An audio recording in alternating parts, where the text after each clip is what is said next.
They believed stealing my fortune and turning my own son against me was the final victory. My husband and sister celebrated in the mansion I paid for, thinking I was powerless. But they forgot one simple truth. I was never just the wife or the bank account. I am the architect of that empire, and I hold the only key capable of bringing their sandcastle crashing down. My name is Elena. I am 42 years old, and until tonight, I believed that hard work and loyalty were the cornerstones of a good life. I drove my sedan up the winding driveway of our coastal Boston estate, the tires crunching against a fresh layer of snow. I was exhausted. I had just spent a grueling week in Tokyo salvaging a critical contract for Nexus Systems, the technology firm I had built from the ground up. My body ached for a hot bath, a glass of red wine, and the welcoming arms of my husband. The house loomed ahead, dark and imposing against the gray winter sky. It was too quiet. There were no porch lights on, no movement in the windows. When I stepped into the foyer, the silence that greeted me was not peaceful. It was heavy and suffocating, like the air inside a tomb. Then I saw them.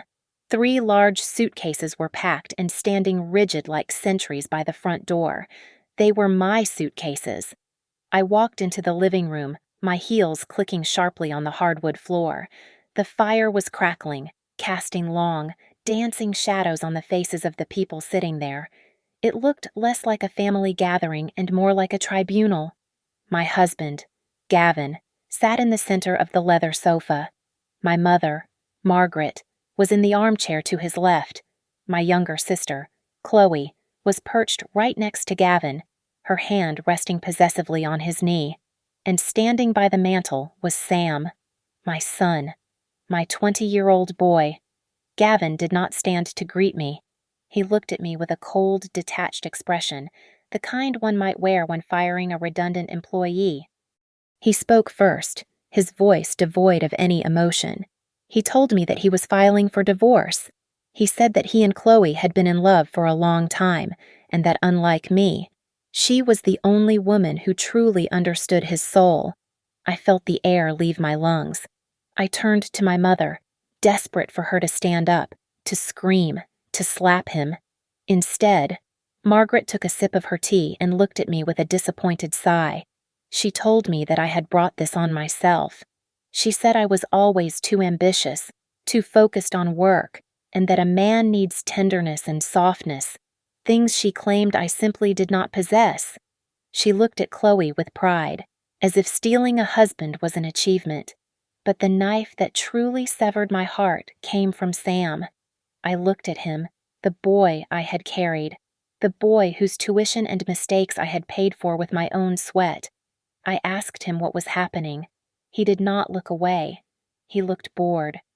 He told me that Dad had promised him the position of creative director at the company and a brand new sports car. He told me that I needed to leave so that the family could finally be happy. He had been bought. My son had sold me for a title and a vehicle. That was when I saw it. Resting against Chloe's throat was a string of vintage pearls.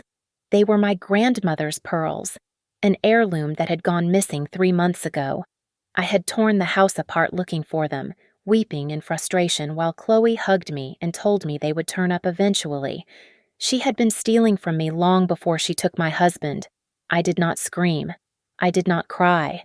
The sheer magnitude of their betrayal cauterized the wound instantly, leaving me with a cold, crystal clarity. I looked each of them in the eye.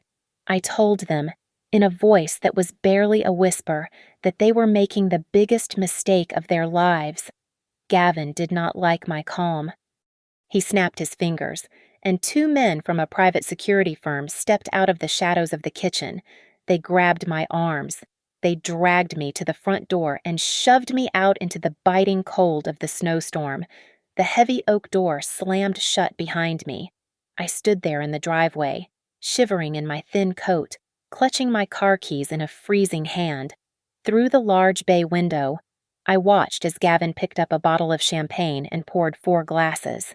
My family raised a toast to my destruction, unaware that they had just created their most dangerous enemy. The blizzard outside was a reflection of the chaos inside my mind. I drove blindly, my hands gripping the steering wheel so tightly my knuckles turned white. The heater in my car was blasting, yet I could not stop shivering. I pulled into the first luxury hotel I saw, desperate for a sanctuary where I could process the nightmare. I walked to the front desk, wet and shaking, and slapped my black card on the marble counter. The receptionist smiled politely, swiped it, and then frowned. She tried again. She told me it was declined. I handed her another card, and then a third. Each time, the result was the same: declined. I retreated to my car, my heart hammering against my ribs like a trapped bird. I pulled out my phone and tried to log into my personal banking app. A red notification flashed across the screen stating that access had been revoked due to a security suspicion. My checking account, my savings, my investment portfolio. Everything was either frozen or drained. They had not just kicked me out. They had meticulously scrubbed my existence from the financial world. I had $0 to my name. Panic began to set in, cold and sharp. I drove for another hour until the gaslight flickered on.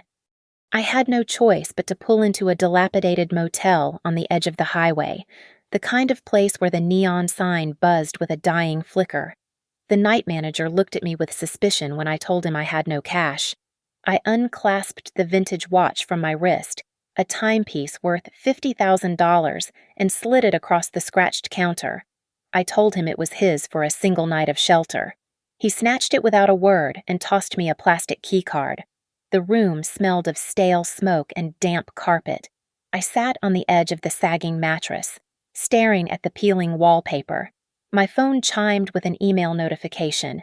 It was from the Human Resources Department of Nexus Systems. The subject line was termination of employment. I opened it and read the words that felt like a physical blow. I was being fired for embezzlement and violation of corporate ethics. The people I had hired, the team I had trained from scratch, had drafted a letter accusing me of stealing from the company I built.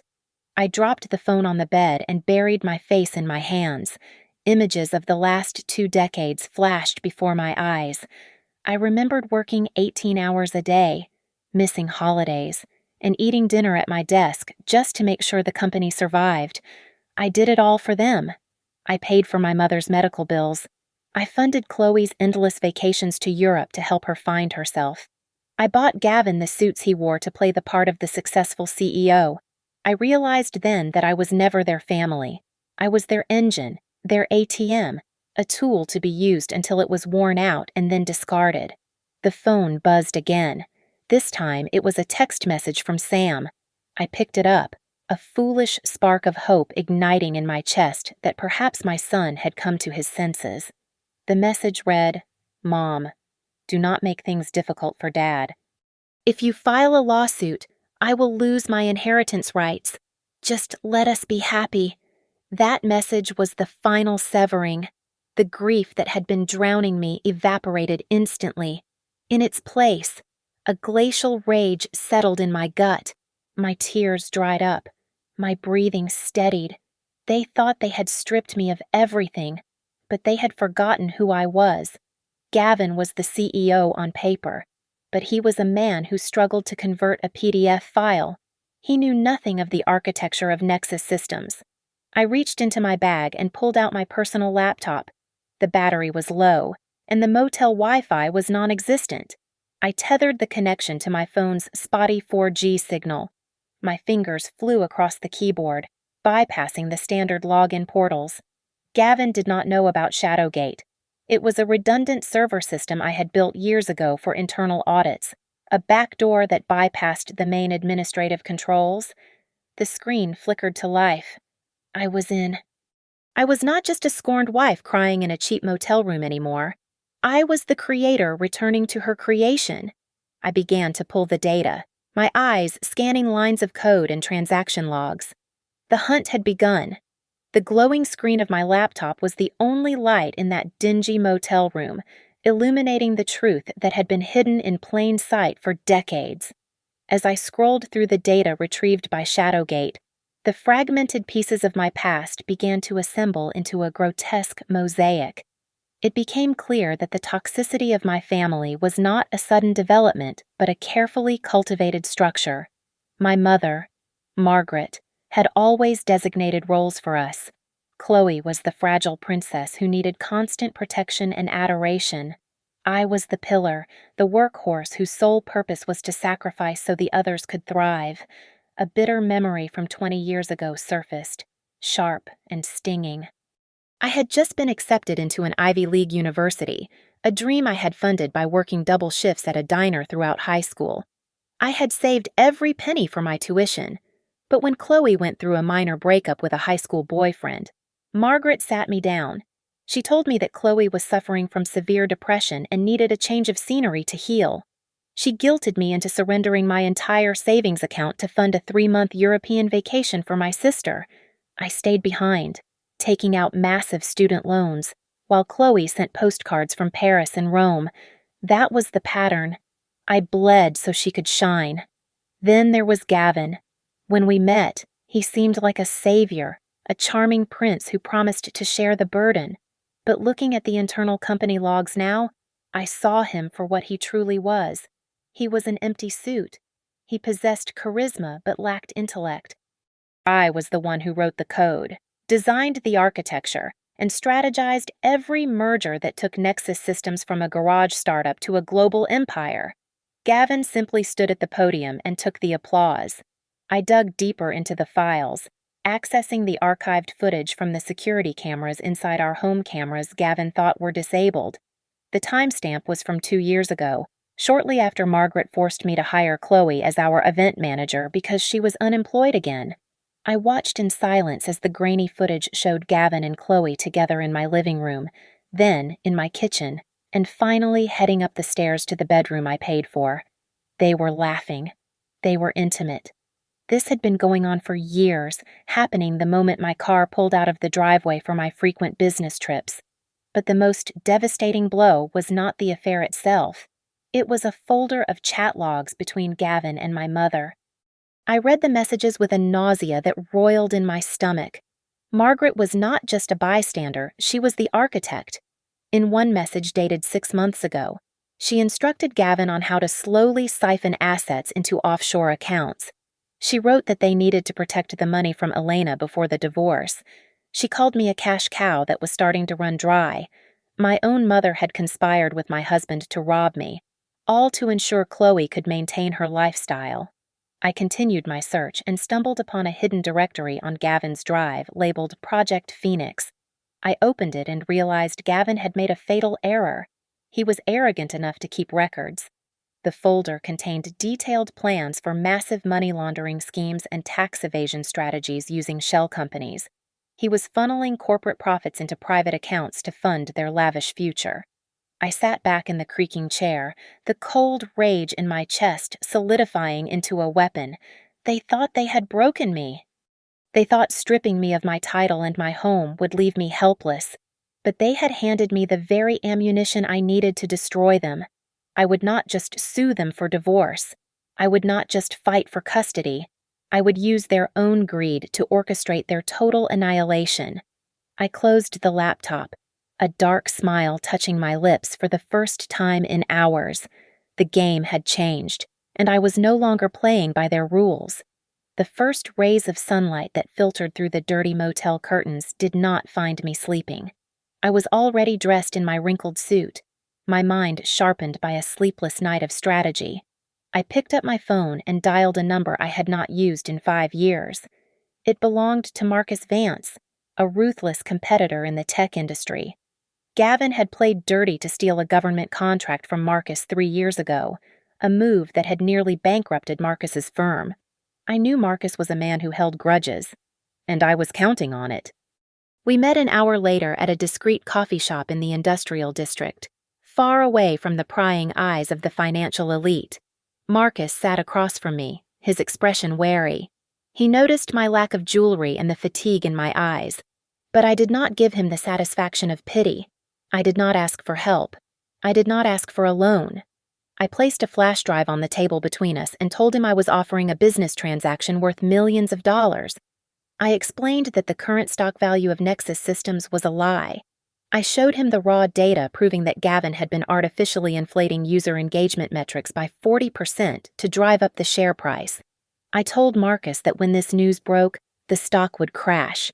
If he waited for the right moment, he could acquire the company I built for pennies on the dollar. Marcus looked at the data, then at me. A slow smile spread across his face. He understood exactly what I was offering. I was handing him his enemy's head on a platter. In exchange, I demanded two things. First, access to the best legal team in Boston, paid for by him. Second, a line of credit of $50,000 in untraceable cash to fund my operations while I remained in the shadows. Marcus extended his hand and shook mine without hesitation. By noon, a courier delivered a burner phone and a heavy envelope to my motel room. I was back in the game. With my resources secured, I returned to the digital hunt. I dove back into the financial records, following the trail of money that Gavin thought he had buried. I discovered a series of wire transfers from the corporate account to a shell company registered in the Cayman Islands. This shell company had recently purchased a luxury condominium in downtown Boston for $3 million. The deed was not in Gavin's name, nor was it in the company's name. The beneficial owner was listed as Chloe. He was buying my sister real estate with money stolen from our shareholders. As I analyzed the mortgage documents associated with the purchase, I found the mistake that would bury him. To secure the loan for the remaining balance, Gavin needed a guarantor with a pristine credit rating. He had used my name. I zoomed in on the signature line at the bottom of the digital contract. It was a perfect replica of my signature, authorized with a digital key that only I possessed. Gavin had not just stolen from me. He had committed identity theft and bank fraud. He had forged my digital signature to buy a love nest for his mistress. I saved every log, every IP address, and every timestamp associated with that transaction. I traced the money further and found the monthly payouts. Chloe was the final recipient of thousands of dollars each week, categorized falsely as consulting fees. Then, my heart stopped for a second time. I found Sam's name in the payroll database. My son, who had not yet graduated from college, was listed as a senior consultant. He was drawing a salary of $150,000 a year. This was a direct violation of labor laws and tax regulations, as he performed no actual work for the company. Gavin had made our son an accomplice to a federal crime. My finger hovered over the delete key. I could erase the record. I could hide the evidence and save Sam from the legal fallout. I closed my eyes, remembering the way he looked at me the night before, the way he sneered about his new car and his inheritance. He had chosen the easy money. He had chosen corruption over his own mother.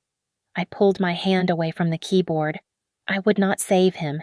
If Sam wanted to be treated like an adult man of the business world, he would have to face the consequences like one. I backed up the file and added it to the evidence folder. The investigation was complete. Now, it was time to set the trap. The document was a masterpiece of legal deception. My new team of high-powered attorneys drafted a divorce settlement that looked like total capitulation. On the surface, it appeared that I was walking away with absolutely nothing, agreeing to surrender my shares in Nexus Systems and the deed to the house in exchange for a clean break and a guarantee of no future litigation. It was the white flag Gavin and Chloe had been waiting for. They were so drunk on their own perceived victory, so busy planning their lavish engagement party, that they did not bother to read the fine print. They signed the papers immediately.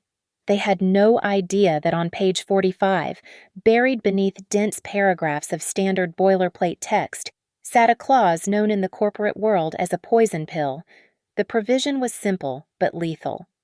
It stated that if either party was found to have committed any criminal activity during the course of the marriage, including but not limited to fraud, embezzlement, or tax evasion, the entire division of assets would be null and void, and 100% of all marital property and company stock would revert to the innocent spouse. By signing that document, Gavin had not just divorced me, he had legally signed a confession that would strip him of everything the moment I pulled the trigger. 2 days later, my phone rang. It was Margaret. She was not calling to apologize. She was calling to twist the knife. Her voice dripped with a sickly sweetness as she told me I should move back to the countryside and live a quiet, humble life. She bragged that Chloe was going to be the new queen of Nexus systems, a woman who knew how to spend money with style rather than just hoard it like I did. I played my part perfectly. I kept my voice trembling and low. I told her I was broken. I told her I just wanted to disappear. This fed her narcissism like gasoline on a fire. In her eagerness to gloat, she slipped up. She told me exactly what I needed to know. She revealed that the engagement party would double as the official press conference announcing Gavin as the permanent CEO and Chloe as the new director of events. It was scheduled for the following Friday at the Grand Meridian, the most expensive hotel in the city. Armed with the time and location, I made my next move. I met with a former IT specialist from Nexus, a young man named David whom I had personally mentored and whom Gavin had fired last month to cut costs. We sat in his car under the cover of rain. I did not have to beg him. When I explained my plan, he handed me a flash drive containing a remote execution script. He had already hacked into the hotel's audio-visual system. All I needed to do was trigger it. He promised me that when Gavin pressed the button for his keynote presentation, the system would not play his prepared slides. It would play mine. The final piece of heartbreak arrived that evening. I received a notification that Sam had officially dropped out of university. He had posted a photo online of himself popping a bottle of champagne, captioned simply, "No more school." Hello, real life. He was celebrating his new fake job, spending his unearned salary on parties while his mother lived in a motel. I felt a pang of sorrow, but I strangled it quickly. He had made his choice. The night before the event, I stood in front of the mirror in my cramped room. Hanging on the door was not the attire of a defeated ex-wife. It was a bespoke Italian suit, sharp as a razor blade and black as midnight. I was not going to that party to make a scene. I was going to preside over an execution. I smoothed the fabric, staring at my reflection. The crying woman from the driveway was gone. The architect had returned, and she was ready to bring the whole house down. The neon sign of the nightclub buzzed overhead, casting a sickly pink light onto the wet pavement. It was 2 o'clock in the morning. I stood by my modest rental car, waiting for the doors to open. I was not there to scold my son. I was there to offer him one final lifeline, a chance to jump from the sinking ship before the ocean swallowed him whole. Sam stumbled out of the club, flanked by a group of friends who were clearly only there for the free drinks. He was laughing, his arm draped around a girl I had never seen, and his eyes were glassy with intoxication. When he saw me standing there in my trench coat, his smile vanished. He sneered and turned to his friends, making a joke about how his stalker ex-mother could not let go. He walked over to a gleaming silver Porsche parked in the VIP spot, slapping the hood with pride. He asked me if I came to see his new ride, boasting that Dad knew how to treat a real executive. I did not raise my voice. I simply held out a single sheet of paper. It was a credit statement I had retrieved earlier that day. I walked up to him and held it in front of his face. I told him to look at the financing details. I explained that Gavin had not paid for the car. Gavin had taken out a high-interest loan in Sam's name, using Sam's social security number as the guarantor. I told him that he personally owed $180,000 at an interest rate of 19%. The debt was not the company's. It was his. Sam snatched the paper from my hand. He did not read it. He ripped it into shreds and threw the pieces at my feet. He looked me in the eye, his expression full of venom. He told me that I was pathetic and jealous. He said that Dad and Aunt Chloe loved him more than I ever did because they treated him like a man, while I only wanted to control him. He told me to get out of his face and leave his family alone. Something inside me quietly shut down. The maternal instinct that had driven me to protect him for 20 years was replaced by the cold logic of a judge delivering a sentence. I nodded once. I told him that I had tried. I said that from now on, he would have to handle his own responsibilities. I turned around and walked back to my car without looking back. I sat in the driver's seat and pulled out my phone. My heart was breaking, but my hand was steady. I attached the dossier I had compiled. It contained proof of Sam's academic fraud and the tax evasion regarding his ghost employee salary. He was collecting a paycheck for a job he did not do, while failing to report the income correctly. I sent the anonymous tip to the tax authorities and the fraud division. I pressed send. The reaction of the system was swift and merciless. I watched through my rearview mirror as Sam tried to pay the valet. The valet swiped his card and shook his head. Sam laughed nervously and handed him another card. The valet swiped it, paused, and handed it back. Declined. The fraud alert had triggered a total freeze on his assets. Suddenly, a tow truck with flashing yellow lights pulled up to the curb. Two large men stepped out with a repossession order. The bank had flagged the loan application as fraudulent based on the discrepancy in his income report. They began hooking up the Porsche. Sam started screaming. He yelled that his father was the CEO of Nexus Systems. He threatened to sue them. The men ignored him and hoisted the car into the air. Sam pulled out his phone, his face pale with panic.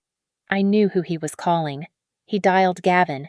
Then he dialed him again and again. But Gavin did not answer. My ex-husband was likely asleep in a luxury suite, dreaming of his engagement party. Or perhaps he simply ignored the call because Sam had served his purpose. Sam stood alone on the curb as his friends drifted away, unwilling to associate with someone who could not pay the tab. He shivered in the freezing wind, clutching a dead phone, finally realizing that to Gavin and Chloe, he was not a son. He was just a disposable pawn. The evening of the grand gala arrived, draping the city of Boston in a cold, glittering darkness. The ballroom of the Grand Meridian Hotel was packed with 500 of the city's most influential investors, tech journalists, and socialites. From the outside, it looked like the coronation of a new dynasty. From my vantage point in a darkened hotel suite directly across the street, it looked like a lamb walking willingly to the slaughter. I stood by the window, swirling a glass of vintage Cabernet in my hand, my eyes darting between the street below and the high-definition monitor set up on the desk. The camera feed provided by my insider gave me a front-row seat to the circus. Gavin and Chloe were making their entrance. They looked undeniably spectacular.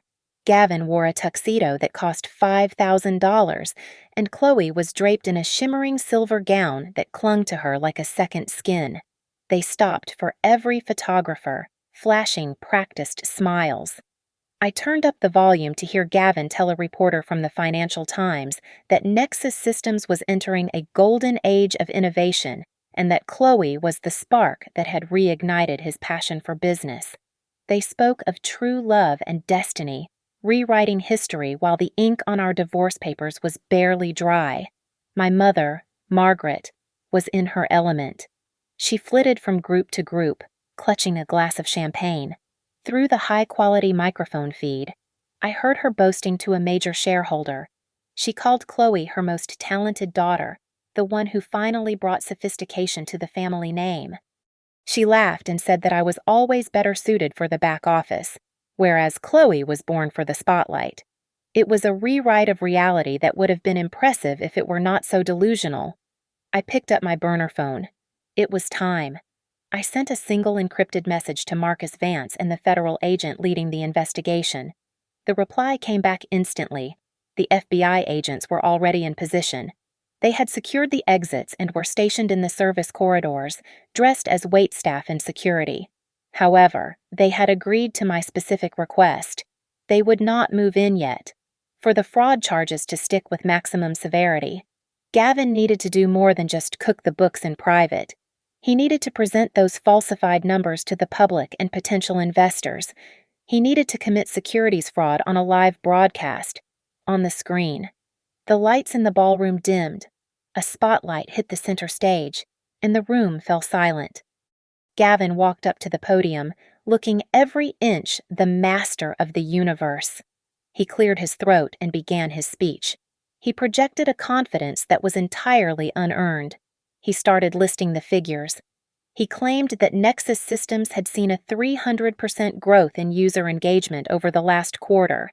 He stated that revenue had exceeded $50 million and that our proprietary algorithm was now the industry standard. Every number that left his mouth was a lie, a fabrication I had already documented and handed over to the authorities. The crowd applauded, oblivious to the fact that they were cheering for a ghost ship. Then, Gavin smiled and gestured to the side of the stage. He invited Chloe to join him. He introduced her as his muse, the woman whose vision would lead the company into the future. He pulled out a velvet box and opened it to reveal a massive diamond ring. The flashbulbs went wild. I finished my wine and set the glass down on the table with a soft clink. I checked my reflection in the mirror one last time. My suit was immaculate. My expression was unreadable. I walked out of the hotel room and pressed the button for the elevator. The descent from the 42nd floor felt like a countdown. They were celebrating their ascent, unaware that the ground beneath them had already crumbled. I stepped out into the lobby and walked toward the revolving doors. It was time to crash the party. Gavin stood under the spotlight, his hand resting on his heart as he delivered the final line of his speech. He declared that Nexus Systems was built on a foundation of absolute transparency and integrity. The applause began to swell, but it was cut short by a jarring static noise that ripped through the speakers. The romantic montage of Gavin and Chloe walking on the beach that was supposed to play on the massive LED screen behind them vanished.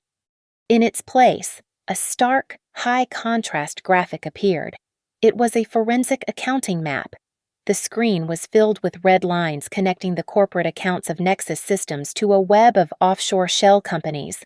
The names of the entities were displayed in bold letters, and right next to them was the beneficial owner, Chloe. Beneath the names were scanned copies of the loan documents Gavin had submitted to the banks, with the forged digital signatures highlighted in neon yellow. A collective gasp swept through the room like a sudden gust of wind. The investors, who moments ago were clapping, now stood in stunned silence, their eyes glued to the evidence of their own robbery. Gavin turned around and saw the screen. His face drained of all color. He screamed into the microphone, demanding that the technicians cut the feed immediately, but the system was unresponsive. My code had locked them out. Then came the audio. My voice was nowhere to be found in the clip. It was just the people I had trusted most. Chloe's voice boomed through the ballroom, crisp and clear. She laughed and said that I was so stupid, that they should just let me work while they kept draining the money slowly. The crowd murmured, scandals brewing in real time. Then my mother's voice followed, even more damning. Margaret said to forget about Elena because I was used to suffering, adding that Chloe was the one who needed the money to live with class. The double doors at the back of the ballroom burst open with a heavy thud. The sound was loud enough to snap every head in the room in my direction. I did not run. I did not shout. I walked down the center aisle with the slow, deliberate cadence of a judge entering a courtroom. I wore my black suit like armor. The silence in the room was deafening, broken only by the sound of my heels striking the marble floor. On stage, Gavin and Chloe looked like statues carved from ice. Chloe was trembling, her hand clutching the diamond necklace she had bought with stolen funds. Near the front row, I saw my mother. Her face was a mask of horror. The crystal flute of champagne slipped from her fingers and shattered on the floor, splashing wine onto her shoes. But she did not even flinch. I stopped near a reporter from a major financial news network. I reached out and gently took the microphone from his hand. He yielded it without a word. I turned to face the room, not the stage. I pointed to the screen behind the frozen couple. I explained exactly what they were looking at. I told the investors that the graph represented $3 million of embezzled funds laundered through real estate purchases.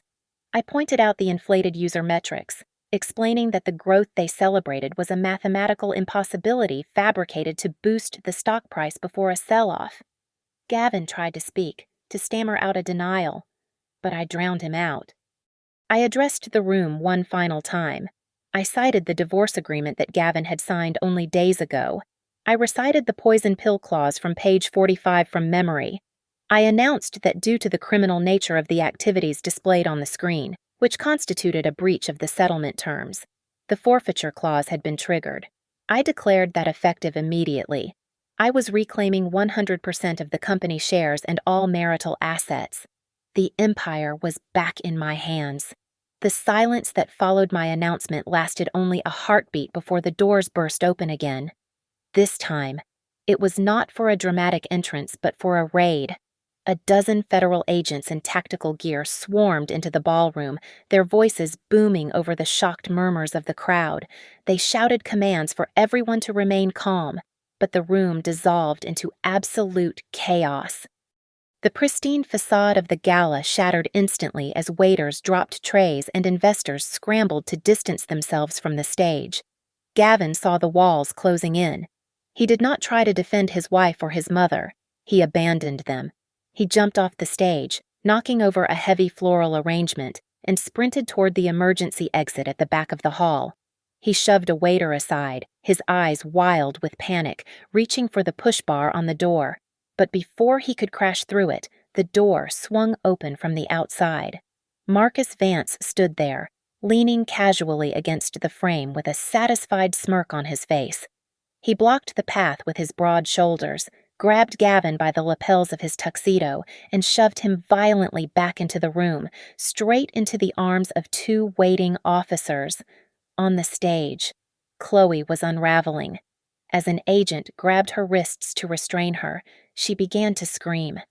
She shrieked that she was innocent, that Gavin had forced her to sign those papers, and that she was a victim of his manipulation. But the audio recording I had played was still looping in the background, her own voice mocking me and laughing about the money laundering scheme. The evidence was not just physical, it was auditory, proving to everyone in the room that she was not a pawn, but the mastermind behind the theft. Then I felt a desperate hand clawing at my arm. I looked down to see my mother. Margaret had pushed her way through the panicked crowd, her face a mask of terror. Her makeup was running, and the arrogance she had worn like a crown just minutes ago was gone. She gripped my sleeve, weeping hysterically. She begged me to stop this. She pleaded with me to save my sister, asking how I could do this to my own blood. She told me that family protects family. I looked at her hand on my suit jacket and then up into her tear-filled eyes. I felt nothing. No pity. No anger. Just a cold, heavy finality. I pulled my arm away from her grasp as if she were contagious. I told her that she had chosen her favorite daughter a long time ago. I told her that she should go with Chloe to the police station and see if she could afford the bail money. The flashbulbs from the press erupted like a lightning storm. The photographers captured every second of the humiliation. Gavin and Chloe were marched out through the center aisle in handcuffs, their heads bowed to hide their faces from the blinding lights. The image of the perfect power couple was destroyed, replaced by the reality of two criminals being hauled away. As the police led them out, a figure appeared in the main doorway. It was Sam. He was out of breath and disheveled, having likely run all the way there after being stranded at the club. He stood frozen, his eyes wide as he watched his father and aunt being shoved into the back of a squad car. He looked across the room and saw me. I stood in the center of the storm, untouched and commanding. He took a step toward me. His lips moved, forming the word Mom. He looked like a scared little boy who had scraped his knee and wanted me to fix it. He wanted the safety that I had provided for him his entire life. But I was done fixing things for people who broke me. I did not smile. I did not wave. I simply turned my back on him. I let him stand there alone, facing the cold reality of a world where actions have consequences. The moment I turned, I was engulfed by the crowd. The investors and board members, the very people who had been applauding Gavin moments before, surrounded me. They were frantic. They were terrified of losing their investments. They clamored for my attention, begging me to step back in, to take control, to save the company from the ruin Gavin had caused. I looked at their desperate faces and knew that the war was over. I had won. The wheels of justice turned with a speed that surprised even my lawyers. largely because the evidence I provided was bulletproof. 3 months was all it took for the gavel to fall. Gavin was sentenced to 10 years in federal prison for fraud and forgery. Chloe received 5 years for money laundering. They were led away in orange jumpsuits, stripped of the glamour they had stolen from me. My mother faced a different kind of prison. Since Gavin had registered her house under one of his fraudulent shell companies to evade taxes, the government seized it immediately. Margaret was moved into a state-funded nursing home. I heard she spends her days trying to tell the nurses about her golden daughter, but nobody there listens to her stories anymore. She is finally experiencing the irrelevance she always feared. As for me, I did not just pick up the pieces. I melted them down and forged something new. I am now the sole chairwoman and CEO of the company. My first act of absolute power was to scrub the name Nexus Systems from the building. We are now Phoenix Tech, a symbol of rising from the ashes of betrayal. The final ghost of my past arrived yesterday afternoon. My secretary told me a young man was begging to see me. When Sam walked into my office, I barely recognized him. He was gaunt. His designer clothes were gone, replaced by a cheap uniform from a local diner where he was washing dishes. He sat across from me, looking at his hands. He apologized, his voice cracking. He told me he was drowning in debt from the car loan and credit cards. He asked for a check to make it go away. I looked at my son. It would have been so easy to write a check. It would have been easy to fix his life again. But that is what the old Elena would have done. And that Elena was dead. I opened my desk drawer and pulled out a manila folder. I slid it across the mahogany desk. It was not a check. Sam opened it, confused. Inside was an application for a work-study scholarship at the local community college and an offer letter for an internship in the logistics warehouse of Phoenix Tech. The position was unpaid for the first 6 months. I told him that I was done giving him the fish. I told him that if he wanted a fishing rod, he had to carve it himself from scratch, exactly the way I did 30 years ago. I watched the realization wash over him. For a moment, I thought he would throw the folder at me like he did the bank statement outside the club. But he did not. He began to cry, not the tears of a spoiled child denied a toy, but the tears of a man realizing the weight of the world. He wiped his face, stood up, and shook my hand. For the first time in his life, he did not look at me as an ATM. He looked at me with respect. I stood alone by the floor-to-ceiling window on the 42nd floor, looking down at the sprawling city of Boston. I took a sip of my coffee. I had lost a husband who never loved me, a sister who envied me, and a mother who used me. By all accounts, I should be lonely.